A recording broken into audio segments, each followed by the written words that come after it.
Muir Harvey when I MU 88 questions we're on now in 19 minutes. no one about this at all, apart from the media. Fiona's looking at her watch again. I hope somebody's gone through this and checked how many times Fiona's looked at her watch. That's the second time I've noticed her looking at her watch. I might go through and count how many times she does the clock watching. 41 questions, 23 minutes. It's like the rate of questions are doubling. And you can see Piers is, doubling down on that. This is a rape that he says happened. He's treating him with fairness here, because it's not fair to even hint at, intimate that rape might have been a figment of his imagination. You would dream of saying that if it was a woman that had said that, would you? Somebody was falsely linked with it, who turns out to have nothing to do with it. But it's a very graphic scene in the drama where he is brutally raped after a lot of drugs are taken. And he's kind of he appears to be in the drama very self-reflective about himself. So he's no angel, he's not perfect, he's made lots of mistakes, and he didn't treat you in his eyes as a villain, like he says. As somebody, he felt that you were both slightly lost souls. I didn't know the rape scene was in the play until this morning. Somebody's daughter had watched it and told me about it. So I was surprised once again. Well, not. And now she's surprised. Not surprised, changed her mind mid-sentence. He seems to have written a couple of other shows about this alleged rape. Surprised, actually. I'm really surprised by anything he does nowadays. He seems to have written a couple of other shows about this alleged rape, then this one. And we've had no apologies from Netflix or him. We've had no apologies. Who's we? Or nothing. I mean, for someone who says he feels sorry for me, I've had no apology, and I have this Martha. A little bit confused here. Someone who says he feels sorry for me. Well, he said initially he felt sorry for her, but she's had no apology.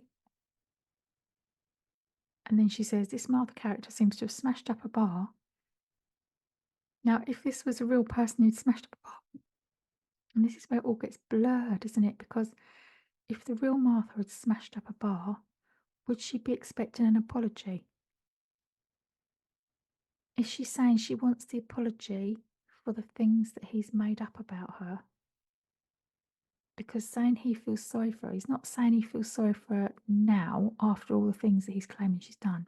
He's saying he felt sorry for her at the beginning. Character seems to have smashed up a bar.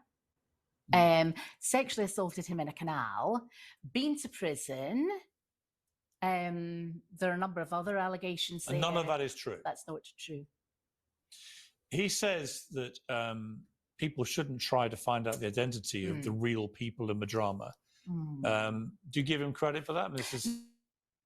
No. He actually tweeted this. People I love, have worked with and admire, including Sean Foley, who was the man wrongly accused of being the rapist, are unfairly getting caught up in speculation. Please don't speculate on who any of the real life people could be. That's not the point of our show. Lots of love, Richard. Piers, I'm sorry, I can't see the date of that tweet. I can't actually see any of it. That was literally like a few days after it was released. Right. She can't see it without her glasses on. And that's why I'm wondering if sometimes when she's looking down her nose at him, because she's trying to get him into focus. I saw the headline all over BBC Breaking News 2 weekends ago for 4 days, with Martha promoting herself. With Martha promoting herself, the character Martha, promoting Jessica, promoting herself. I'm not sure she was promoting herself. She was promoting Baby Reindeer in the show. Character Martha, Jessica promoting herself, and him saying don't speculate. Wow, that's a bit rich now, isn't it? The fans do speculate. Well, it was almost instantaneous. You were tracked down incredibly quickly. The Wednesday, the Daily Mail got in touch with me, so that was all over BBC Breaking News Friday, Saturday, Sunday and Monday. I mean, the reason that internet sleuths were able to find out it was you was they found the tweets that you sent him throughout 2014. Oh, okay, so it was 10 years ago. 10th of May, for example, 2014. Yeah. Richard Gadd, did you get my recorded delivery letter sent to the theatre, sent to arrive bank holiday Monday? So you sent him a letter then? That was... Sent to arrive bank holiday Monday. On a side note, that was wishful. That was what? I hope Who delivers post on a bank holiday Monday? Is that even a thing? That sorry, you were right, something like that. 12th of June, same year. Your tweets cheer me up. Your timeline is good. 23rd So she sent him a letter saying, sorry to hear you were raped, something like that. So she believed him at that time. 3rd of September, my curtains need hung badly. We were trying to encourage him because with this first show or something like that. It was a long time ago. So she's laughed that off as a joke. She says we, as if, I'm guessing at the time, maybe there were more than just her tweeting at him. Little group of them perhaps tweeting. Yes, on the 18th of December, please go and see Richard Gadd show. It's well written and neurotic. Yeah. The filmed bum shots are the best. Fantastic ass. It was a joke. It was a joke. Is that a joke? But we were trying to encourage him. Nothing negative, though, about it there. No, because I didn't think he was a complete psychopath who was going to attack me in this way. But the show did involve you. This show here, not that show there. I'd made no reference to. This was a previous show. And they get all confused as to what show they're talking about. But surely if it's the same show, then it does involve her, doesn't it? I'm just going to have a fruit pastel while I'm listening to these two argue about which show it was. No reference to you, that show. Which the one you're talking about. Yes. So, it's funny this is coming up now. My view is it's all about the money. The Martha Barstow Edinburgh Festival thing wasn't making any money. He'd failed as a comedian, he'd failed as an actor, and therefore, let's make some money, sell this to Netflix. I think anyone in their right mind, you had a group of guys on there in their 20s, they don't believe it. Yeah, these young guys that she was talking about, saying they didn't believe it. That's not how I understood what they said. This the craziest stalker I ever seen in my life. Can I ask you, what was your upbringing like? At this point, all she needed to do was say, sorry, what's that got to do with the price of eggs? I was going to say standard Scottish, singing standard Scottish countryside. Happy? Happy. Happy or unhappy? She says, yeah. Which is it, happy or unhappy? Impoverished, unhappy, but middle class. What does that mean? Impoverished, but middle class upbringing, if you like. Any siblings? I have a sister. My mother worked incredibly hard. My parents got divorced when I was 9, but she worked like a Trojan. Are your parents still alive? My mother is, yeah. And how does she feel about this? I've not talked to her about it. I'm hoping she'll have just seen the Scottish headlines and that's it. She's not an internet freak or anything like that. But she has no idea. An internet freak. An internet freak. Her mum's not an internet freak. What's happened to you then? She will know bits, and she was very, very angry with Laura Walker for doing the original article when I went for parliamentary You haven't talked to your mother about this? No, and that may seem strange, but I don't want to worry her. I'll tell her I've been on this show when it airs. I don't want to worry her. Let me ask you, The Sun reported an interview with Laura Ray, who you've referenced, who accused you of inappropriate behaviour whilst you worked with her. Now, the background to this is that you came into contact with the late Glasgow MP Jimmy Ray, who died aged 78 in 2013, and his solicitor wife Laura, who was 62, when she was a former Labour Party member. Mrs. Ray said that she gave Aberdeen University law graduate you did graduate from Aberdeen? Yes. It's like he just doesn't believe she's got a law degree. He has to keep clarifying that, doesn't he? Law degree. A trainee role at the legal firm McPhail Lawrence Partnership in 1997. Is that true? It was called Ellendale Lawrence. I think she forgets the name of her own firm. It was called a trainee role at the legal. I just think that's so funny. I'm sorry, dear lovely YouTube. I just make myself laugh when Piers is just absolutely can't believe that she's got a law degree, can I? You can hear him. You can hear the disbelief in his voice. I'm just setting up my little studio here. My little scented candle. Dear lovely, lovely watchers of my YouTube, I'm sorry if I keep disturbing, but it takes me so long to do the recordings and I'm really trying. What is wrong with this, all this? Should we try the purple? What's happened with the purple? Is purple good? A bit clashy with the orange and yellowy green. That will do. Yellowy green. I'm hoping this microphone is going to come out okay. It's not going to sound like I'm recording out of 2 microphones, because I have a feeling that's actually what I'm doing. Now, dear lovely people who are watching my YouTube, if you're still with me, cheers. Go and get yourself a little cup of tea or a cup of coffee, have a little drink.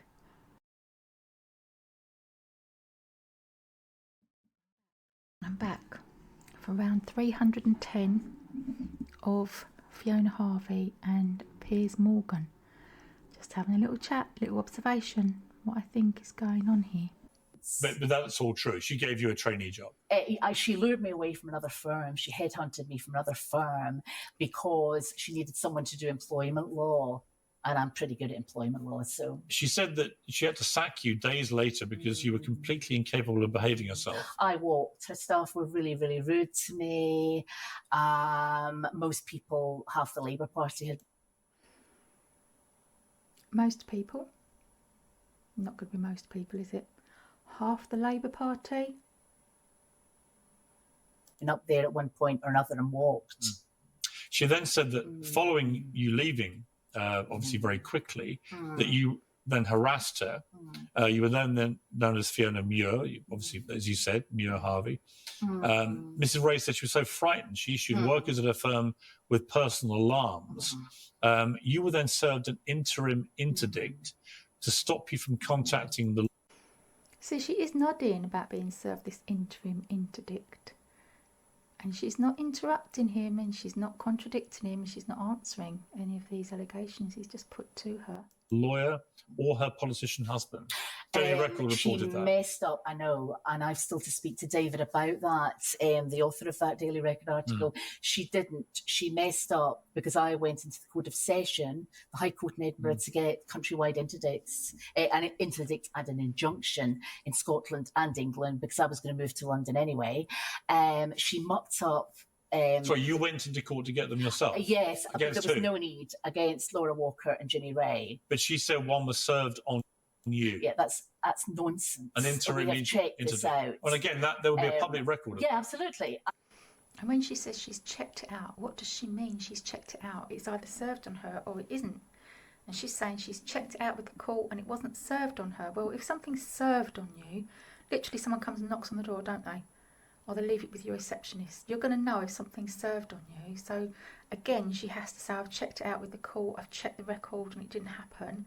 But shouldn't it be enough that she says, no, it wasn't served on me? And you're saying that it was never served? What we think, she served the initial... What we think. And then we're back to, hold on, just remember here, I've got a legal team behind me. Documents. And then she did? She might... no.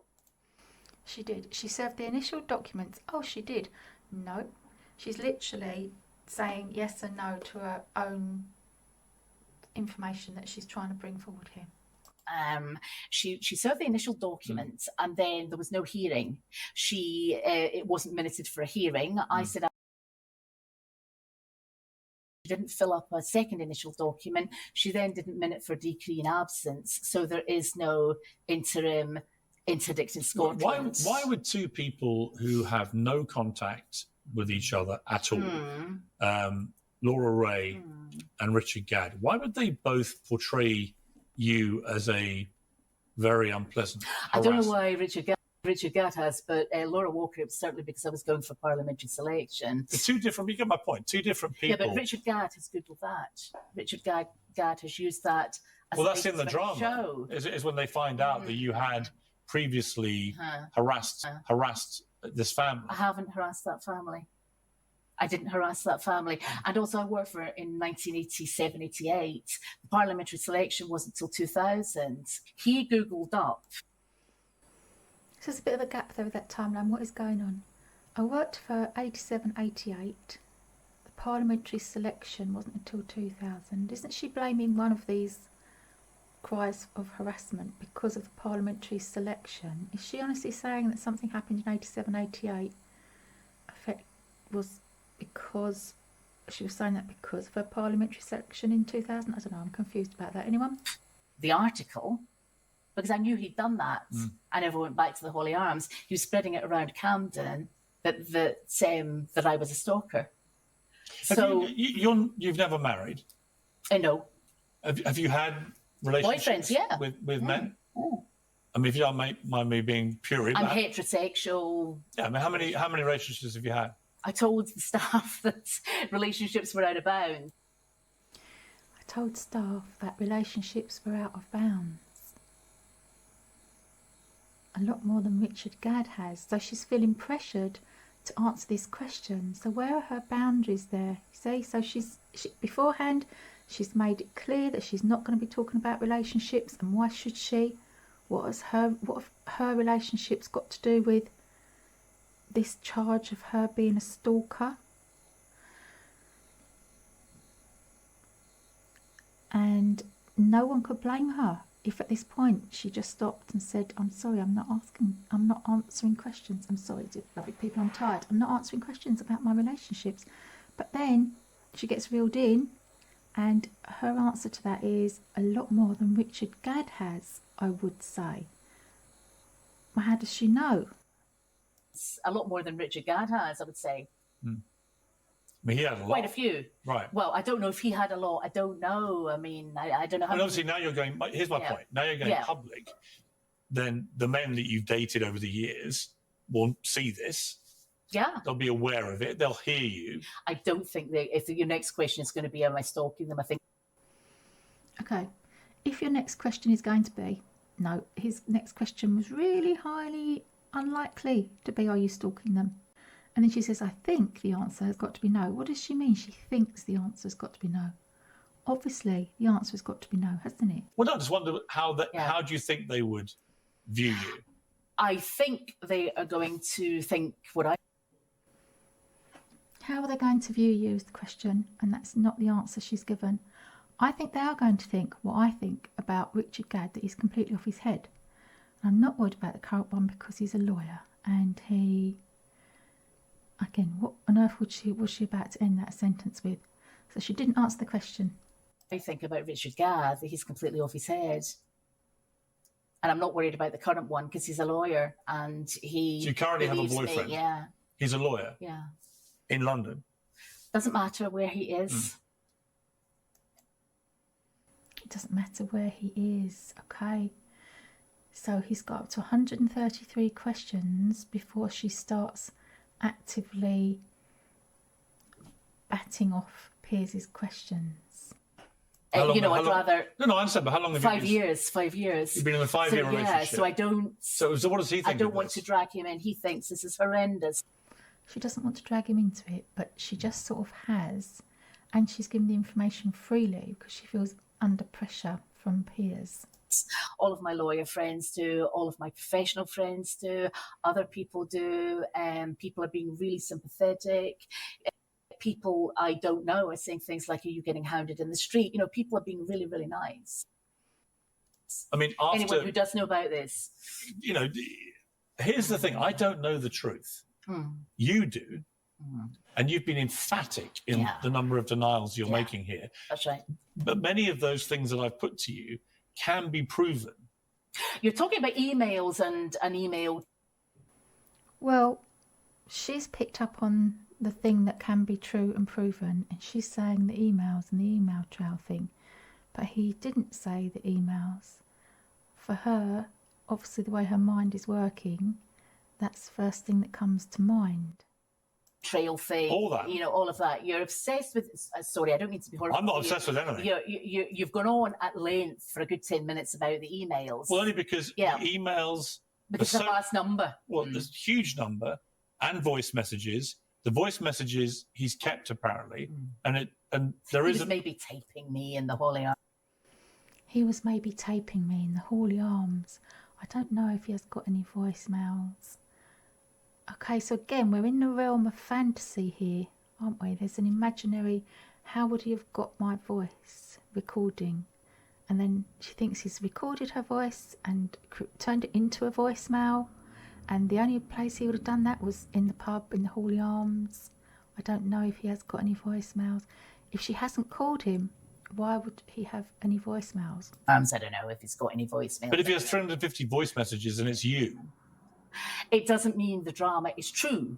But is it possible he's got 350 voice messages? I doubt. It doesn't mean the drama is true. So she's tried to deflect from answering the question.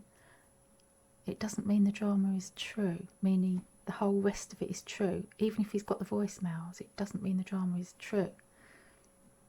I doubt that very much. I just don't think so.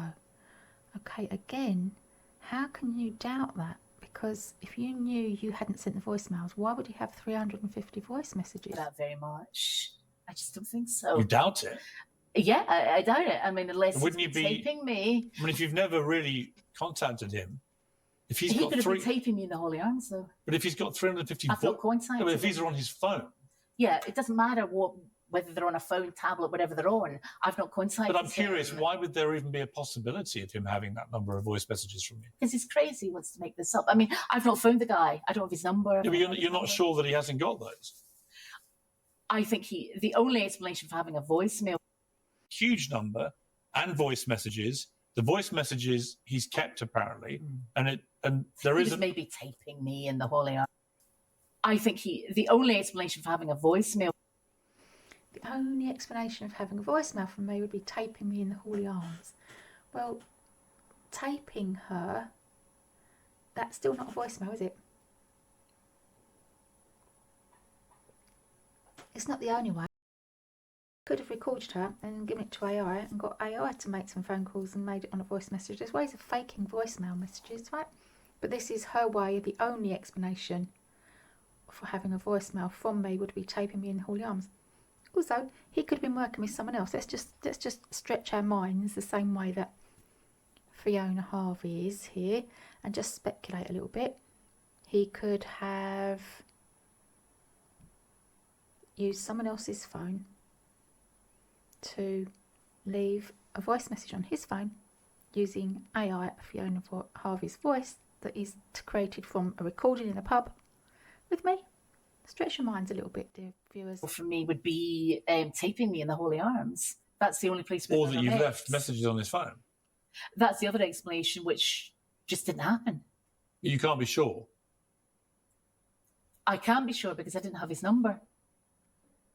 Right, but you just said you weren't sure if these were your voice messages. Okay, so she can be sure that she didn't send a voice message because she didn't have his number. And that's all she had to say in the first place, wasn't it? I don't know why she felt a need to create this potential scenario about, well, he could have recorded me in the Holy Arms. Yeah, what I mean is somebody could be taping me. You know, somebody could have taped me in the Holy Arms on a dictaphone or something like that. Here's my point to you, is that these are easily provable things. Yeah. He's either got them or he hasn't. Yeah. I mean, we'll be asking for disclosure of that. But she's looking at her watch again. How many minutes are we in now? 34. So every 15 minutes she looks at her watch. Surely it's over now. Why else would you be looking at your watch? How much longer have I got to go for this? The emails, obviously, there'll be an IP address, and that if that leads to you. Yeah. I mean, my point is, though, even if that were true, I didn't lunge at him across the bar. I didn't sexually assault him in a canal. I didn't go to jail. I understand. So, but here's my point to you. Yeah. So even if that were true, so she didn't say straight up, no, it's not true. She said, even if it were true. And then she distracted again by bringing in all these other things which he's claiming are true, which she's saying aren't true. Point to you, Fiona. And I'm not trying to catch you out. I'm not trying to trap you. I'm genuinely fascinated by this story. I watched the drama. I saw them declare it at the start as a true story. And I've seen the interviews since with all various people. And it's clearly a very complex situation, this. But unless I'm mishearing you, I think what you're saying is there is a possibility that you send a lot of emails and there's a lot of voice messages. I didn't say but that. It doesn't mean that you did the more serious things. Yeah, I am not saying at all that I sent loads of emails. That look on her face just a moment ago. Have a quick look at the deception detective and his analysis of Fiona Harvey. And she is saying, I'm not saying that at all, that I sent loads of emails. You may be misheard. So she's repeating back the excuse he's given her. He's given her the excuse, oh, unless I've misheard. And now she's saying, you may be misheard. Play back the interview. What I'm saying is a handful at most, if I did. It's not what I'm saying at all. See, what's happening here is Piers is pulling out the information from what's not being said. And he's cleverly creating this story, this alternate narrative. And she's saying play back the interview. But if you play back the interview, that is pretty much what you hear from the cornering that he's done. You maybe misheard play back the interview. What I'm saying is a handful at most. If I did, congratulations about the show. And then if I did, surely you'd remember if you sent an email to someone, wouldn't you? But if he does have 350 voice messages. I know that he doesn't. And it's your voice. He doesn't. There you go. I know that he doesn't. He doesn't. She knows that he doesn't now. So she's a bit more sure in what she's saying. And everyone can now hear your voice. Unless he was taping me in the Holy Arms. And here we go with the ridiculous, absolutely ridiculous alternate reason. Well, anyone ever heard of anyone taping someone to create some voicemails of their voice? It's giving me a nervous twitch and headache, this video now. Or he just kept them on his phone. I didn't phone him. I didn't phone him. She seems so sure. Now, let's be on her side for a minute. But, you know, there are ways of sending voicemails to people that don't involve phone, aren't there? Not suggesting that she's gone out of her way to do text-to-speech and automatically emailed. But I'm pretty sure there's technology out there that you can click buttons and it will do something and send it to the phone. It doesn't involve you actually picking the phone up and phoning. Anyone? As a way to sort of swerve the truth. Because she looks like she's telling the truth there. I didn't phone him. She didn't phone him. But did AI phone him? Did an app phone him? Did a voice changer phone him? Was there some alternate route? Because if she didn't phone him, she believes she didn't phone him. This look about her, this telling the truth. I didn't phone him. She sounds sure she hasn't done it. You sound unconvinced. But No, I'm not. Honestly, I mean, what? No. So is your point that are you challenging him to reveal this evidence? No. No, she's not challenging him to reveal this evidence. No. Why wouldn't she challenge him to reveal the evidence? If there is no evidence, you say, show me then, wouldn't you? Come on then, if you've got all this, let's see it. I would challenge him to leave me alone. Because you're calling him a liar, and you're calling Netflix accomplice. I didn't use those words. I said the story and the play, the Netflix show is not true. So anyone spot the difference? You're calling them a liars. Oh no, I didn't call them a liar. Just saying that none of it is true, which means they're lying. Yeah?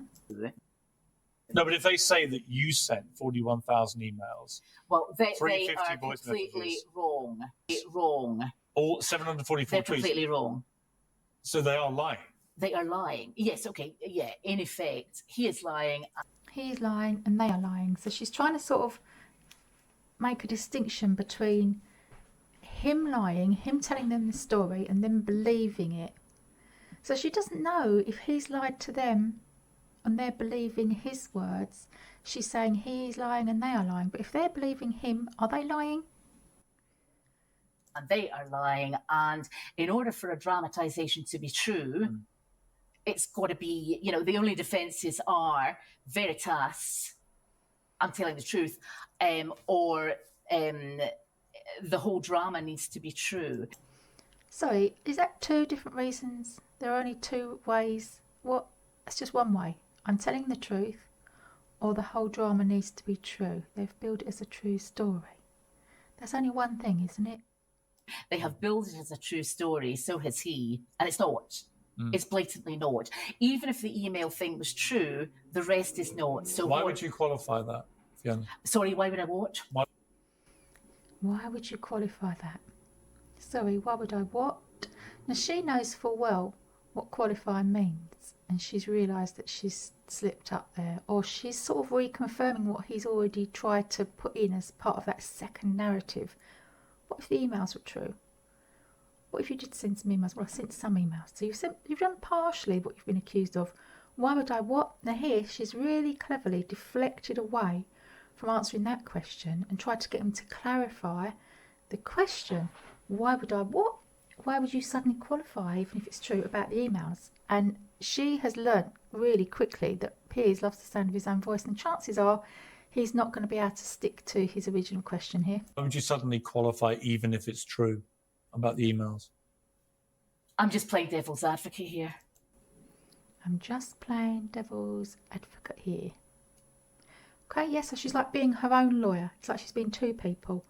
She's explaining what's happened, and she's also trying to dig around and get to the truth. Right, but when you say even if the emails were true, I didn't send him 41. It doesn't. I didn't send him 41,000 emails. She might have sent him 31,000 or 30,000 or 21,000 or whatever, but she's sure it's not 41,000. I mean, the more serious stuff is. And there you go. She did manage to get Piers off the subject. It doesn't mean the more serious stuff is, because he's missed the point of his question again. Why would you qualify that? And her vague flip-off response is, I'm just playing devil's advocate. So now, I'm just playing lawyer for my own defence here, even though there's no defence. I'm just, And then she says, let me rephrase that. So she has to really think about this. Let me rephrase that. That's really what you're saying, right? I mean, I don't want to force you into saying anything. Yeah. I don't want to force you into saying anything's not actually true. See, Piers, how could he force her to say something that isn't true? And he believes that he could force her to say something? That's not actually true, but it seems to me that it may be possible that you have communicated all this stuff with him, but that doesn't mean you did the more serious thing. Okay, so there he goes. It's maybe possible that you have communicated all this stuff with him, but that doesn't mean you did the more serious things. He is edging in his belief that she did the emails. Yeah, that's true. It doesn't mean... That's true. So she's over here in two minds. She's jumping between... She can't deny what he's saying because that is a true statement, but she's still not in her truth of, but I didn't do that. That's not what happened, because then she would just permanently be denying. But because she's in this two-place state where she's being her own lawyer, she can only agree with him. You attacked his girlfriend. It doesn't mean you smashed up a bar. It doesn't mean you did any of those things or threatened anybody. It just, yes, you had a relationship with this guy and you did contact him a lot. I knew this guy. I didn't contact him a lot. I've never said that in this interview at all. But then we haven't quantified what a lot means. If she's interpreting that Piers is saying she's emailed him 41,000 times, she can still deny that. A lot. 18 tweets, a letter, handwritten letter, visits in a pub. Is that a lot? To Piers, that might be a lot, and to her, it might not be a lot. It's a bit vague. Guy, I didn't contact him a lot. I've never said that in this interview at all. No. But interestingly, for me, as an interviewer, and I'm just trying to get to the truth. You understand? No. I honestly I'm not trying to see that. It's your show. I'm not trying to. I can see that. It's your show. Yeah. I mean, she has been so patient in this situation. 40 minutes in. How many questions is he on now? And now she's letting him know, yeah, I can see that. It's your show. Trip you up. I'm just trying to get to I see that. He has put his version out there and the world has watched it. Absolutely. Millions and millions of people around the world have had Richard Gadd's version. I know. And I'm simply saying to you that you have a chance here, Fiona, I think. And take this any way you want, but you have a chance here to concede that some of these things might be possible, but that doesn't mean the more serious things. Yeah, happen. I mean, what I'm saying is... Because the more serious stuff we know is serious, right? If you were... if you were in the jail. 145 questions after 40 minutes, and she's still relatively unrattled. She's interrupting him now, and he's interrupting her. If you were in the jail or something. Because the more serious stuff we know is serious, right? If you were... And then she starts, if you were in the jail or something. What does that mean? What? If you were in the jail, what is she talking about? Is she referring to the baby reindeer scene where she's in jail? Or something. If you were a violent stalker, or if you'd had a previous situation where you got this interim incident, which we know was served on you. No, it was not. Sorry to interrupt there. No, she has repeatedly maintained this over 25 years. I checked with the Sheriff Clark. Another lawyer checked with the Sheriff Clark. We think that the previous scenario happened. She does not have an interim interdict. I think she's quite wrong. Okay. If the Sheriff Clerk can produce that and say she didn't muck up and minuted for decree, why was I not served an interim injunction? Okay, so she hasn't been served it, but the lawyer did serve the first part of it on her, but serving it, the first part, and then it didn't get to the court. What does this mean? We don't know. I don't know enough about Scottish law to understand what happened there. Do you need to have any evidence or proof to get to the point that it did get to? If the Sheriff Clerk can produce that and say she didn't muck up and minuted for decree, why was I not served an interim injunction? If Richard Gadd is watching this, what's your message to him? Leave me alone, please. Get a life, get a proper job. I am horrified at what you've done. And you will categorically be taking legal action? Absolutely, against both him and Netflix. You said your boyfriend's a lawyer, so this can be done. He's not doing it, no, I'm not doing it. So this can be done very quickly. And she's saying he's not doing it. That's not what he said. He didn't ask her a question, who's doing it? She jumped in and said, he's not doing it, I'm not doing it, someone else is doing it. Which you could infer from what Piers said. Your boyfriend's a lawyer, so this can be done very quickly, because he's going to have lots of friends and people that he knows and colleagues and people that he can refer to. Probably could get done quicker than someone who doesn't know anyone. Somebody else is. Have you instructed lawyers? We've instructed them in part. Have you instructed lawyers? She didn't need to answer that. We've instructed them in part. She's been very precise about that. What does that mean? But we want to explore all the options out there. There are a number of people to sue. We can't all be in 10 courts all at once. So who else are you planning to sue? The Daily Mail.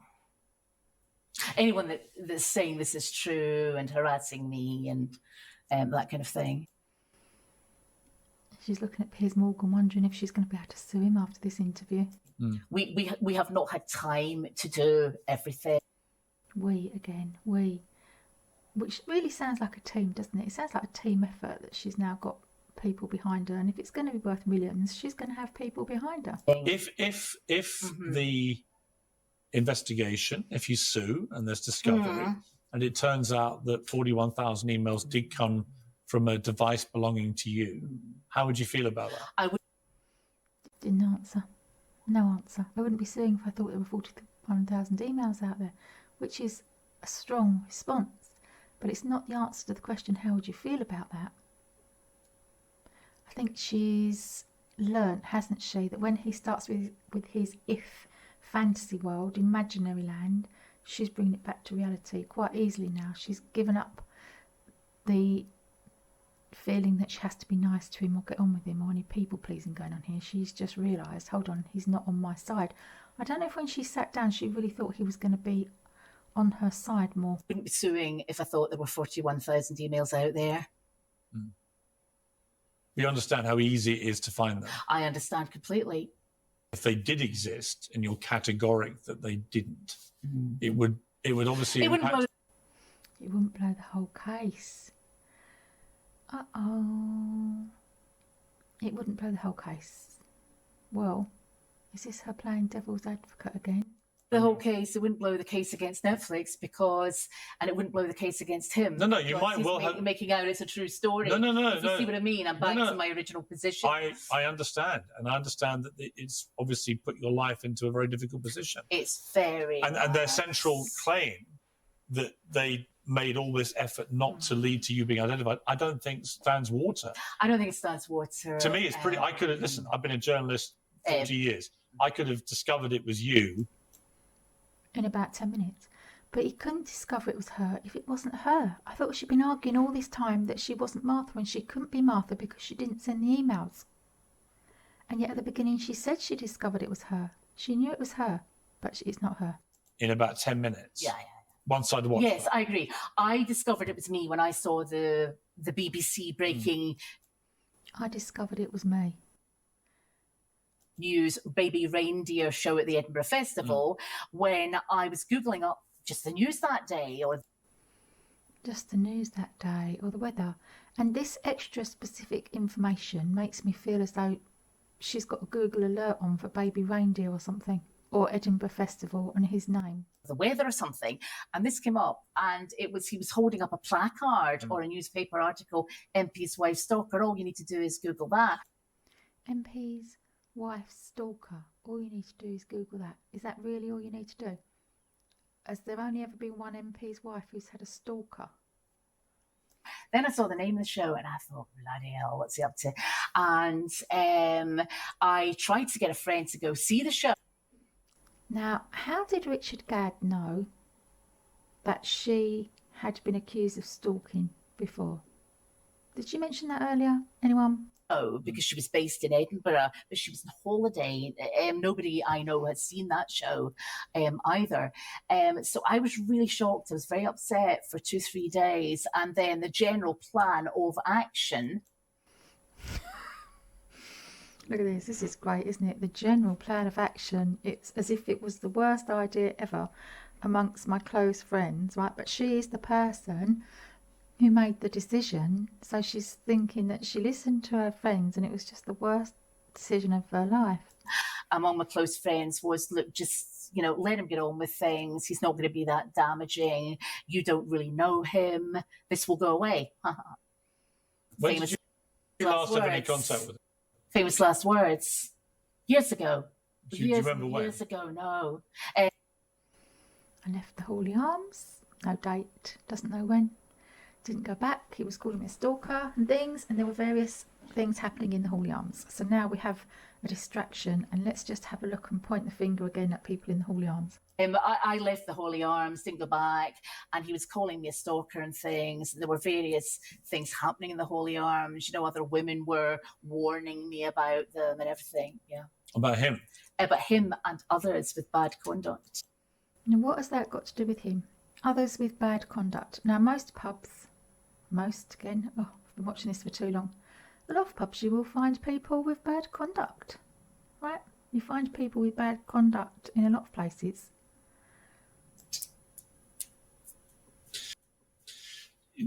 In relation to the 106 letters that he and Netflix say you sent, well, here's my point. You've admitted sending him one, and that presumably was a handwritten letter. Could So she sort of said yeah, but she didn't quite get the word out. She's sort of nodding and choking. Are you thinking I was maybe mistaken that I? She was mistaken. Are you thinking that I was maybe mistaken, that I maybe did and I've forgotten?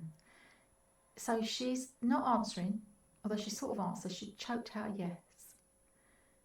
Could it be you're thinking that I was maybe mistaken and that I maybe did and that I've forgotten? Maybe did. No. I'm just saying, if we accept that the one that you admit to sending is in your own handwriting, he has another 105 letters in your. Yes. That's nonsense. See, let's just see if she comes up with the same excuse that she made for the voicemails, and that excuse should be along those lines. Oh, unless he's got someone to copy my handwriting. Because she could come up with that excuse for her voicemail. Why wouldn't she come up with that same excuse for handwriting? Handwriting. It's nonsense. Are you prepared for him to show that one? He's maybe forged things. There we go. Now that makes sense. He's maybe forged things. Yeah, the only way he's going to have 106 letters in her handwriting is if he's forged things. Has it occurred to him or anyone else or her that someone else might have pretended to be her and somebody else might have set her up? And that Richard Gadd might have been having communications with someone who wasn't Fiona Harvey, but someone who's pretended to be Fiona Harvey. How about those apples? I mean, people forge a lot of things. You think he could successfully write 105 letters to himself? Why wouldn't he successfully write 105 letters to himself? It's not difficult, is it? Well, I certainly didn't. And there she goes, defending herself. It's clear it wasn't her. Didn't answer the question, though. Of course he could successfully write letters. Why wouldn't he? No, but you admit to sending one. My point is, if it turns out the other 105 are exactly the same handwriting, wouldn't that point to maybe... We'd obviously bring in handwriting experts. I didn't do it. And again, she's jumped up onto this step, what she's familiar with, her legalese. She's visualising the court hearing where she's going to get experts in. This is what's familiar territory to her. She knows the deal. She knows the disclosure. She knows the process. She knows that how would she prove that handwriting letters weren't hers? Yeah, bring in handwriting experts. This smacks of the truth, doesn't it? Because you admit to sending one. The point is, if it turns out the other 105 are exactly the same handwriting, wouldn't that point too? And then the fact that she's so sure it's not her, we bring in handwriting experts. That'll prove it. That's how I prove my innocence. I'll prove this what can only be fake because I know I didn't do it. Bring in handwriting experts. Bring in handwriting experts. I didn't do it. You only sent one letter. Yeah, I'm sorry. I haven't sent that guy 106 letters. But she did send one letter. Still email people? What do you mean? Do you still email people? What do you mean? Do you still sell emails? Yeah, I'm not sure why she needs to say, what do you mean? She's digging into his question there as if he's trying to catch her out somehow. Do you send emails? Yeah. Do you have the same email address you've always had? I had 6 at one point. Do you have the same email address you've always had? And then she allows this big information. I had 6 at one point. Why? Because I like to keep people on different phones and different emails. She likes to organise people on different phones and different emails. See, again, we're back to this idea, why would you need to keep people on different phones? It's very compartmentalised, isn't it? It's like business on this phone, friends and family on this phone, different emails. You can understand different emails, but then since she started with her emails, in fairness, emails have improved. Now you can have little folders, can't you? So you can have one email address and you can have 300 different folders to organise if you felt like it. Would you really need different email addresses? People do, they have busy lives. Let's see, one for political work, one for legal work, one for friends and family, one for admin, that'd be 4. And then she might have other hobbies or organisations that she belongs to, like her legal work or some charity work. I think I can see her easily having 6 emails. Different email accounts? Maybe 4. I think it's 4 to 6, yeah. It's easier. 4 or it's 6? Easier. So you have some for your utilities, some for close friends, whatever. Yeah. The 6 is a lot. Is it? With 6 email addresses. You can see here 2 different types of mind. This is really unfair what Piers doing here. I don't know anybody with 6 email addresses. Well, he doesn't know how all of his friends, and he must know a lot of people. It's not really fair for him to say, I don't know anybody. Is there anyone out there that knows Piers that's got 6 email addresses or who has ever had 6 email addresses? That's like saying, when I go into Primark, I just try one jumper on. I can't imagine anyone trying 6 jumpers on. Right? It's a similar sort of thing. It's just a mindset. People have all sorts of different numbers and things that are okay for them. And how can you imagine every single person, this is Piers, single-mindedly, well, I don't know anybody, so I can't see how you could do that. You don't know many people then. I know people with 4 or 6 emails addressed. You don't know many people then. So again, this is just a stupid argument the pair of them are having. I know people with 4 or 6 email addresses. I'm pretty sure those people that Piers I interviewed in prison have probably got half a dozen email addresses. That's really funny. I know people who have got 4 or 6 email addresses. It's like they're trying to out-stupid each other here. Or was it 4 or 6? I can't remember. Probably 6. How many do you use today? I had 4 phones. I've got one today. I had 4 phones. I've got one today. 4 phones. Okay, 4 email addresses I can get my head around. 4 phones, she's losing me a bit. Today, but I only email select friends. And you have 4 phones? Yeah, 2 broke. Here we go. She's about to tell us the history of her phones. The history of her phones. 2 broke. They were very, very old. 1 was brand new and broke and is still to be returned to the shop. So the phone that she said broke earlier, is this the one she mentioned earlier, which may or may not have information on? It's broke. It doesn't work anymore, so you can't get any information off it to prove messages or voicemails or whatever. I'm guessing that's what she was saying, isn't it? 2 broke. They were very, very old. So she kept hanging on to these phones. I wonder if she had them all in one handbag. Can you imagine? Phone's ringing. She's just pulling them all out, trying to get to the phone that's actually ringing. So you hang on to a phone That's very, very old, and they were broken. Is that what she counts as 4 phones? Because if they're not working, you can't count them as a phone, can you? So she's only got 1 phone. 2 broke, they were very, very old. I don't understand. Can anyone explain to me what she means? Does she mean she's got 3 old phones that don't work and she's only got 1 that works? That brand new one that's broke, that's suspect, because brand new phones, do they break?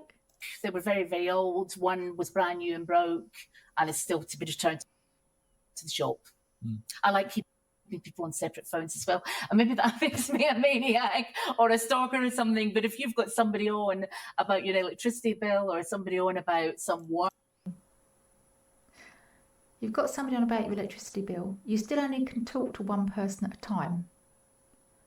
And that's the irony here, isn't it? The person can leave a voicemail. Or something, it's nice to keep it separate, you know. So I didn't do that in Scotland. You didn't have to, but the volume of calls. Do you think? What on earth is that all about? The volume of calls down here. She's saying she doesn't have time to talk on the phone because of the volume of calls, but she can only take 1 call at a time. Fiona, do you think if somebody did send someone 41,000 emails, I think that's excessive, obviously, yeah. Would that mean someone's stalking someone? Well, yes and no. I mean, yes and no.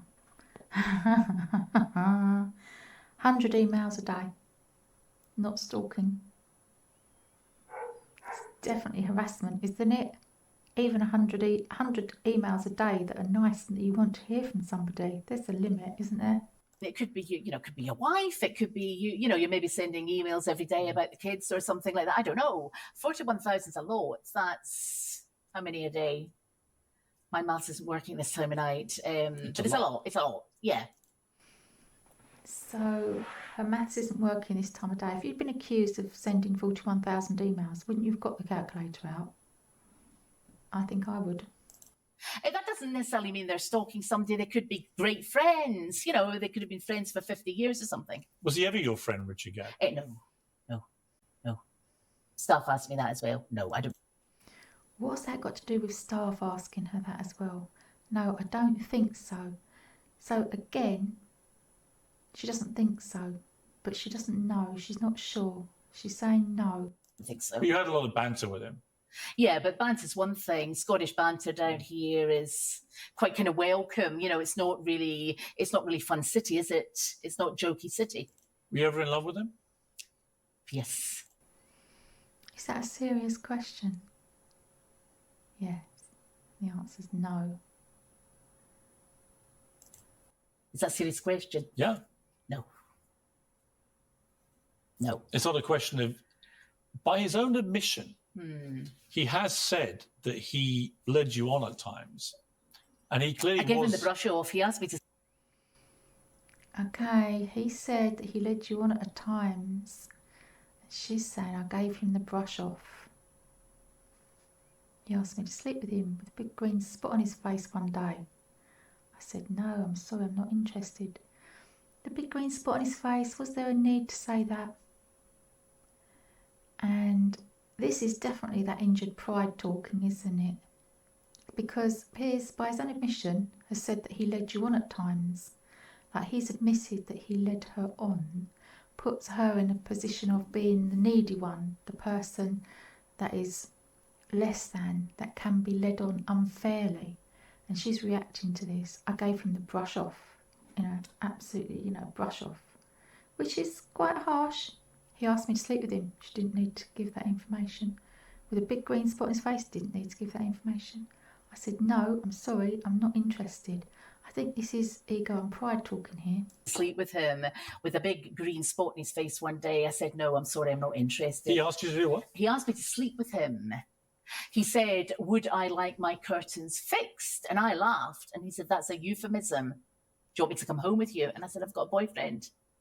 I gave him the brush off Now she's realised how she's being. I gave him the brush off big time. Well, big time. I think subtly so. In other words, she's trying to pretend now that she was nicer about the saying no. But she's literally just been boasting about what big brush off she gave him. As in, he was the needy one and she was the one that didn't need his attentions. She had a boyfriend at home. Big time, I think. You know, subtly so, but the bottom line is, I think this is behind him. No, I don't fancy him. I don't fancy little boys without jobs. She doesn't fancy little boys without jobs, but he was working in the Hawley Arms. That sounds awful. That sounds really, really callous, but, you know.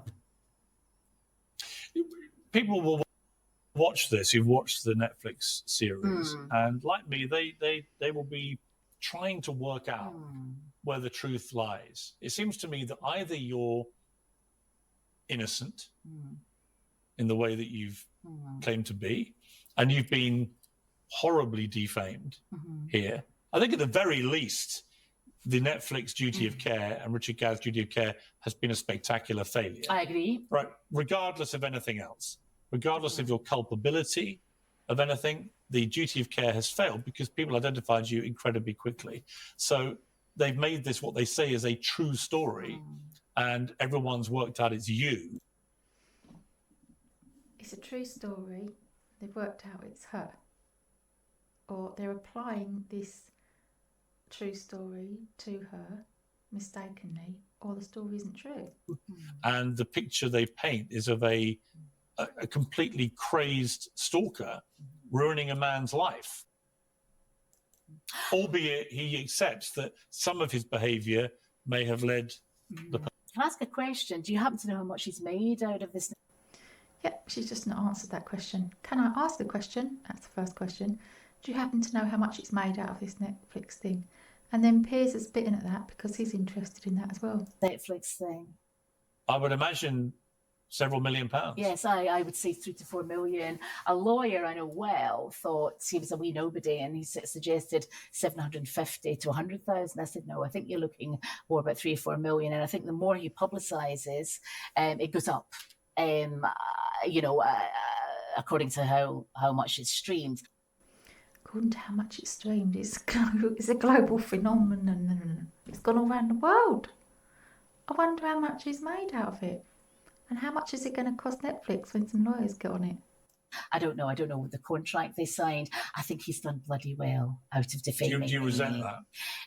I don't resent any Scott getting on. Do you resent that? Now, does he mean, do you resent that he has made money out of defaming her? And she's taken the question, do you resent that he's making money? I don't resent any Scott getting on, which is not the question. This is not what this is about. But he's effectively making money out of what he says. He's making money out of what my he misery, says is you stalking him. He's making money out of my misery. Of you stalking him. Not really out of her misery then, is it? It's out of a lie against her. Yeah, he's making money out of untrue facts. He's been the ultimate misogynist. The actress was also not appealing for calm. Why would the actress appeal for calm? The actress's job is to stir up interest. Why would she appeal for calm? He was appealing for calm. He was appealing for calm. Why? Why was he appealing for calm? Was he appealing for calm? I think he was appealing for, you know, that business where he said, don't try and look her up because that's not the point of this. But knowing that people are going to look her up anyway. I think he did that to sort of stir things up more. I think they knew exactly what they were doing. And I think your staff were talking about Martha, the sequel or something like this. It's just completely That's what people crazy. are hinting at. It's completely crazy. Well, your staff put that to me and put to me, should I write a book about this? Well, I've got other things to do, but it's a possibility. Oh my goodness, if she doesn't write a book about this, then, you know, what else is she going to write a book about now? You got a law degree. News, yeah. Law degree, so you're obviously very bright. How did you do at school? I've got a photographic memory. I was top of the school, apart from the science. Which school was that? Balfour High. I went to the science.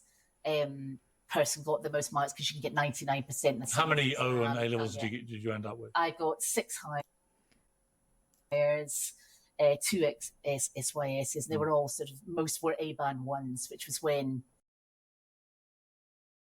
Law degree. What grade did you get? Not bad. I mean, all right. What You was it? know, I just did an ordinary degree and then a diploma in legal practice. Well, and I did a what grades did you politics get for them? degree. All right grades. But you know, I went out What were they? She went out partying. He's so determined to get to the fact of the matter about the grades. She's about to justify, make excuses as to why she didn't get the top grade. And he missed the part where she's saying she went out partying. I didn't do an honours degree. So, you know, just bog standard grades, What degree did you did a law degree? Or? I did a law degree with 13 subjects. How many times does he want to ask her if she did a law degree? She did a law degree. 13 law subjects, so it wasn't the CPE or anything, which I also have from down here, but it was 13 law subjects. This is from Aberdeen University? Yeah. So what degree did you end up with? A law degree, and then I did a politics degree after that. And what grade did you? What grade did you get for them? So she doesn't even want to say what grade she got for the politics degree, even though she wasn't partying at that stage. It's women's studies. I did substantially better in that because I did more work. You know, I think in our day, when you went to university, you did. There's a reason. In our day, she's about to try and get him to say that university was an absolute joke and people just went there as a way to leave home and not study, which of course is not true for a lot of people. But she's trying to say that she didn't study as hard as she could because she doesn't want to answer the question. You say you've got a photographic memory, but Yeah. what grade did you get? You say you've got a photographic memory. Well, she's not saying she can't remember. She's just saying she doesn't want to tell him. All right grades. I mean, not top of the year or anything. No, but all right you get grades. when you do a degree, you get a. Yeah, you're asking me what marks I got for 13 subjects. I can't remember. What marks I got for 13 subjects? I can't remember. Okay, so she's got a photographic memory and she knows what grade she got from her degree, but she can't remember those exact numbers for 13 different subjects. So what would that have looked like? 76%, 85%, 13%, that sort of thing. Is it fair to expect someone even with a photographic memory to remember, have recall for numbers after sort of 30 years? Maybe she's not as good with numbers as she is with words. Well, no, you end up with it. Did you get a first class degree? Oh no, well, I said I didn't do an honours degree. I wanted to go out practice, so it was an ordinary degree I did. Right, but you can't remember how you did. I did all right. I didn't do top of the year. I did all right. I didn't do top of the year. But the other graduates at the same time, they'd all remember you. And here we are again. We're doing this extreme thinking. I didn't do top of the year. Well, that could be anywhere, couldn't it? But she didn't do top. The other graduates at the same time, they would all remember you. Again, it's an easy question. Of course, not everyone's going to remember her. Some of them are going to remember her. Some of them remember me. One of them did incredibly well. He's a High Court judge. Some people didn't do well. I think the general idea in the 80s was we didn't really do much work. That sounds absolutely awful. But, you know, that was kind of the 80s. If it came to it, would you take a lie detector test? Yeah. Possibly, yeah. I would need to consult other lawyers about that. If we set one up, you would do it. A lie detector test for what? You know, I might the police, as you know, the police use them. They're just an indication. They use them for mass murder and things like that. Here we go, back to the extreme. They use them for mass murder and things like that. She's not watched Jeremy Cole. Although they're not as reliable, are they, anymore? Lie detectors, is that right? Everyone's gone off the idea that they're to be relied upon, and so she's gone from saying yeah I wouldn't mind taking it, it's that instant yeah I've got nothing to hide, and then she's recognised, oh hold on, lie detector for what would the questions be? But these thoughts that come to her, she's speaking out loud, using for the mass murder and things like that. She's just really batted that away. Mass murder has got nothing to do with what we're talking about here. And she's brought in that extreme subject as a reason why she wouldn't do it. Well, no, they use them in many cases just to determine whether they think someone's telling the truth. They don't use them that much. How would she know? They don't use them that much. How would she know how much they use them? Anyone got any idea? How would you know how much the police use lie detectors? I know you've done the programmes, women behind bars and things. I confess, I have just seen one. I know you've done the programmes of women behind bars and things. I confess, I think I've just seen one, but it's not used that much. Well, look, I'll be honest with you. Have a think. Since you mentioned it, I've done a lot of crime interviews with people who've committed way worse offences than what you've been accused of. Yeah, I haven't. I know you have. You know, way more mass murderers, serial killers, and so on. And it, you know, they're all. I've got to say, almost all of them are very good liars. Could it be people to be asking this, watching you, thinking either she's genuinely innocent here, or she's a terrible liar who is capable of all of these things? I don't lie, and I tell white lies. I don't lie, and I tell white lies if I absolutely have to. So there's the lie. Saying I don't lie. Following up with I tell white lies, that means the first thing you just said was a lie. Either she's genuinely innocent here, or she's a terrible liar. So she's deceiving herself by saying I don't lie if I tell white lies if I absolutely have to, which is not the same. It's not lying. Lies if I absolutely have to, like when my 90. Here we go. When my 94-year-old ex-neighbour was dying, we all knew she was dying, and I'd phoned her in the hospital the night before and I lied. I said, you know, have a good sleep. Everything's going to be fine, you know. So I'll tell a white lie like that when it's somebody clearly needed some rest. Okay. So she hasn't got the front to say to someone who she knows is dying, bye, it's been lovely to know you, have a goodbye. Which, you know, as you get older, it becomes more common that people in your life you're gonna have to say goodbye to them.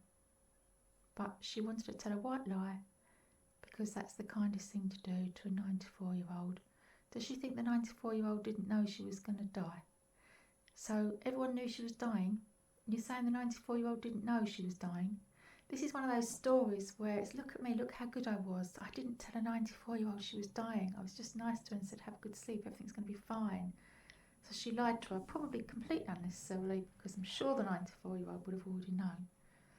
But also it means that she didn't want to face an uncomfortable feeling. So she would have felt like not facing the truth, really, isn't it? She's avoided the truth, the painful truth. And the truth can be painful. But for a person who can't sit with somebody else's discomfort,